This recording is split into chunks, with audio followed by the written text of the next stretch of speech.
Welcome to LibrAntics. Each week this summer, we're challenging FVRL staff to some library-related antics. Then we challenge you at home to see what you can do. What challenge do we have today? Fold and fly a paper airplane as far as you can in the library. Let's see how our staff did.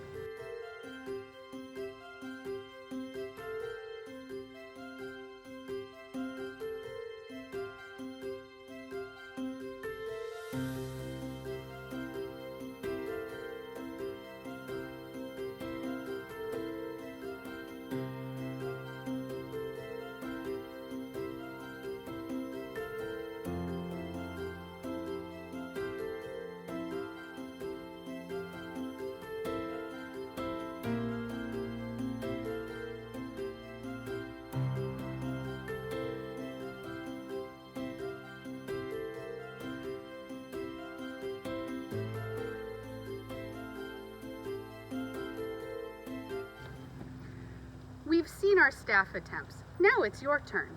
Can you fold and fly a paper airplane as far as you can in your home? If you give this challenge a try, we want to see it. Submit your results at our website, www.fvrl.org/summerreading. Your entry must be submitted by 5 p.m. this Thursday to be entered into our weekly viewer drawing. One lucky person will get a $50 gift card. Check back Saturday to see if your entry was chosen to be featured on this channel. Join us next week for more LibrAntics.